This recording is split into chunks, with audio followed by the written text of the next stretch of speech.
आपदां परहर्तारं दातारां सर्वसम्पदां लोकाविरामं श्रीरामं भूयो भूयो नमाम्यहम्। राम रामेति रामेति रमे रामे मनोरमे सहस्रनाम तत्तुल्यं श्रीराम नाम वरानने। शांताकारं भुजगशयनं पद्मनाभं सुरेशं विश्वदारं गगनसदृशं मेघवर्णं शुभांगं श्रीलक्ष्मीकान्तं कमलनयनं योगी हृदयानगम्यं वंदे विष्णुं भवभयहरं सर्वलोकैकनाथं। बोलो बद्री विशाल भगवान की जय। बोलो बद्री विशाल भगवान की जय। बोलो बद्री विशाल भगवान की जय। रामेश्वर भगवान की जय हो। द्वारकाधीश भगवान की जय हो। जगन्नाथ धाम की जय हो। जगन्नाथ भगवान की जय हो। श्री गोवर्धन नाथ की जय हो। गोवर्धन भगवान की जय हो। सत्यचित आनंद भगवान की जय। श्री हनुमान जी महाराज की जय हो। जय हो। बोलो बद्री विशाल भगवान की जय। बोलो बद्री विशाल भगवान की जय। हरिओम। ऐसे ही भगवान की जो योग माया है, महामाया है, उसी से हम ओतप्रोत रहते हैं। कई बार प्रश्न और उत्तरों में उलझे रहते हैं कि ये मनपसंद का हुआ तो मनपसंद का व्यक्ति, अनुकूल हुआ तो बढ़िया, और नहीं अनुकूल है तो फिर बस खराब। तो इसीलिए याद रखिएगा कि कोशिश करनी है ज़्यादा चक्करों में न पड़ करके प्रभु श्री हरि की अनन्य भक्ति का दान। बस अपना लक्ष्य निर्धारित करें और इधर उधर मन को नहीं भटकने दें। सद्बुद्धि इसीलिए मांगते हैं कि वो निर्णय करे सही क्या है, सही क्या है। इसीलिए मैत्री ऋषि जी वहाँ पर हाथ जोड़ करके खड़े हैं और भगवान श्री हरि, भगवान श्री कृष्ण वासुदेव मैत्री ऋषि को कह रहे हैं कि विदुर जी को याद करना, मैं उनको बहुत याद कर रहा हूँ। और वो आपको हरिद्वार में मिलेंगे, आप उन्हें मेरा संदेश देना। और कुछ बातें बोली, वो श्रद्धा और विश्वास और प्रेम की कि आपकी बहुत बातें याद आती हैं, आप अनन्य भक्त हैं, मैं आपको याद करना हूँ। बोलो बद्री विशाल भगवान की जय। ऐसे ही मैत्री ऋषि चले आए। फिर आई बारी उद्धव जी की। उद्धव जी ने बारंबार प्रणाम किया और अर्जुन जी ने प्रणाम किया। फिर भगवान ने, श्री हरि ने उद्धव जी को भी संदेश दिया कि अब लीला विराम हो रही है, तुम मेरे सखा हो दोनों। सखेति मत्वा प्रसवम जुदुक्तम, हे कृष्ण हे यादव हे सखेति अजानता महिमानंत वेदम मया प्रमादात प्रणयेन वापि। हे प्रभु, मेरे अनन्य ऐसे बहुत सारे अक्षम्य अपराध हो गए होंगे। हे नारायण, आप मेरे सखा दयालु, कृपा करना, क्षमा कर देना। प्रभु दीननाथ दीनबंधु दीन दयाल विरद संभारी हरो नाथ मम संकट बारी। हे प्रभु, हे दीनबंधु, हे दयालु कृपालु, कृपा करना। भगवान कहते हैं हाँ, तुम्हारे कोई ऐसे अपराध नहीं बचे, सब क्षम्य हो गए हैं। क्यों? क्योंकि तुम सब मेरे आदेश का पालन करने वाले थे, इसीलिए तुम्हें कोई अपराध नहीं लगेगा। अब उद्धव जी कहते हैं कि प्रभु, मेरे लिए क्या आदेश है? जब आप लीला विश्राम कर रहे हैं तो अब हमारा क्या होगा? तो मैं भी तो यदुवंश में हूँ, मुझे भी तो श्राप लगेगा। भगवान ने कहा नहीं, तुम उद्धव जी बद्री के आश्रम में जाओ, वो मेरा भू वैकुंठ है, जो धरती के ऊपर वैकुंठ बोलते हैं। श्राप तुम्हें धरती पे लगेगा, लेकिन वो भू वैकुंठ है, पृथ्वी के ऊपर वैकुंठ, तो वहां आपको श्राप नहीं लगेगा। आप जाइए, वहां नारद जी भी मिलेंगे और मेरे उस नित्य निवास जहां मैं करता हूं, हमेशा मेरा जहां वास है वैकुंठ में, उस धाम में जाओ। और फिर उस वक्त अर्जुन के साथ बड़ा संवाद हुआ। अर्जुन को बहुत सारे आदेश दिए, कुछ संदेश दिए, दोनों को हृदय से लगाया भगवान ने। और फिर एक अंतिम आदेश था, बलराम जी और सुभद्रा माता दोनों वहीं थे, तीनों इन्होंने मिलके एक लीला विश्राम की, जिसको कहते हैं योग निद्रा में विश्राम किया। बोलो बद्री विशाल भगवान की जय। बोलो बद्री विशाल भगवान की जय। श्री हरि की जय हो। श्री जगन्नाथ भगवान की जय। श्री हरि के कपाट खुल गए हैं। आप लोग घंटी की आवाज सुन सकते हैं। ओम ओम ओम ओम नमो नारायण, ओम नमो नारायण, ओम नमो नारायण।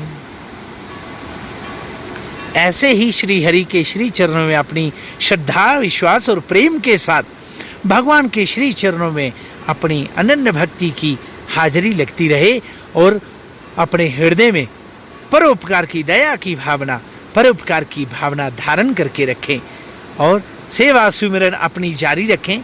इसी में हम सबका कल्याण है। बारंबार बोलता हूँ, याद रखिएगा कि इस जगत में रह करके कर्तव्यों का पालन करना है। जो हमारे कर्म बनते हैं वो हमें करने हैं, पर ऐसा कोई भी कर्म नहीं कर देना है कि जिसके द्वारा मेरा ये मनुष्य का चोला ये खराब हो जाए। आपने एक भजन सुना होगा संत कबीरदास जी का।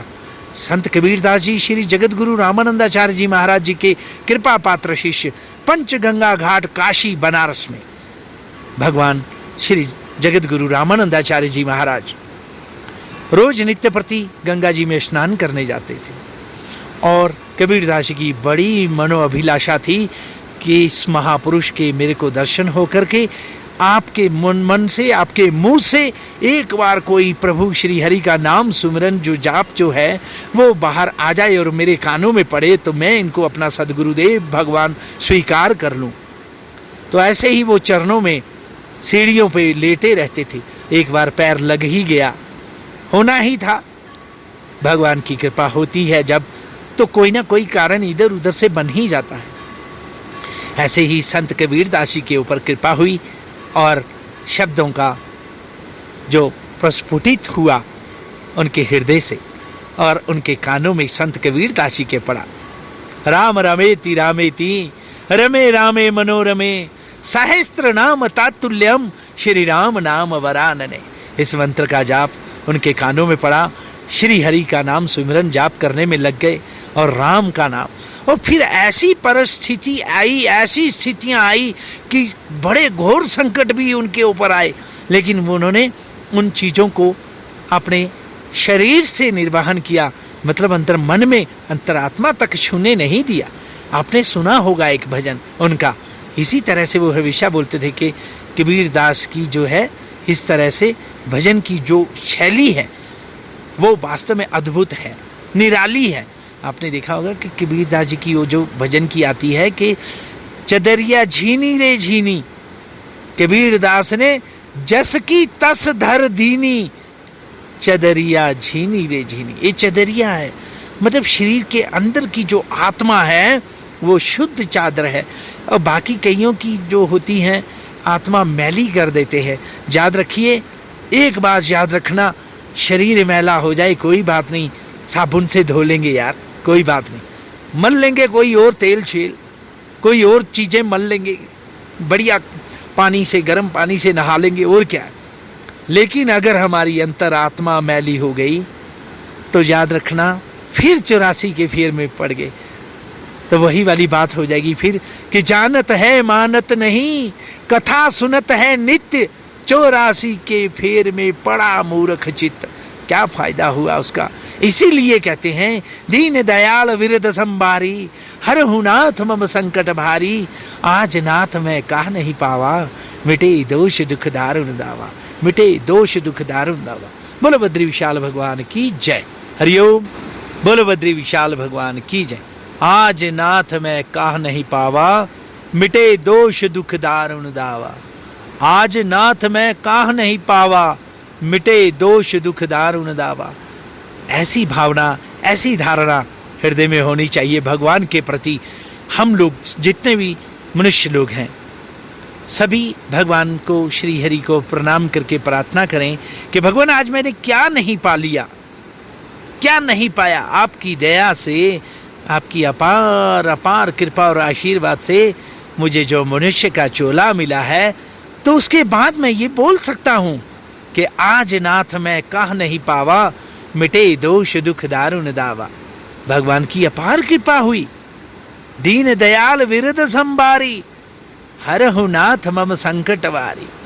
भगवान ने बड़ी कृपा करी, हे दीन दयालु आपने बड़ी कृपा करी, मेरे हर संकट को दूर कर दिया, भारी से भारी संकट को। हे प्रभु मैं आपको बारंबार प्रणाम करता हूँ। हे प्रभु वास्तव में आप श्री हरि आप दयालु हैं, आप सही में आप कृपालु हैं। हे प्रभु आपकी अपार कृपा है, जो आपकी कृपा से मुझे मनुष्य का चोला मिला। हे नारायण आज मैं कह सकता हूँ, दीन दयाल विरद संभारी, हरहु नाथ मम संकट भारी। इतना बड़ा संकट आपने दूर किया तो आज नाथ मैं कह नहीं पावा, मिटे दोष दुख दारुण दावा। सारे दोषों को भुला दिया आपने, और दारुण दुख जो थे, वो कष्ट जो थे, जो माँ के पेट में, माँ के गर्भ में होते हैं बालक को, कोई भी जीव हो, जन्मत मरत दुसह दुख होई। जन्म लेने में और मरने में दुसह, दुसह मैंने जो सहन नहीं होता, ऐसा कष्ट होता है, ऐसा। इसीलिए दीन दयाल विरद संभारी, हरहु नाथ मम संकट भारी। मेरे संकट आपने दूर किए। हे प्रभु आज नाथ मैं कह नहीं पावा, मिटे दोष दुख दारुण दावा। दोष भी मेरे मिटा दिए, दुख भी मेरा मिटा दिया, दारुण दुख मैंने जो सहन नहीं होता। हे प्रभु आप दयालु हैं, वास्तव में आप दयालु हैं। मैं आपके श्री चरणों में बारंबार दंडवत प्रणाम करोड़ों बार भी करूं तो मैं आपके ऋण से ऋण नहीं हो सकता। हे दयालु, हे कृपालु, कृपा करना, मुझे सद्बुद्धि देना। हे प्रभु मुझे सद्बुद्धि का दान देना। हे प्रभु मुझे सद्बुद्धि का दान देना। बोलो बद्री विशाल।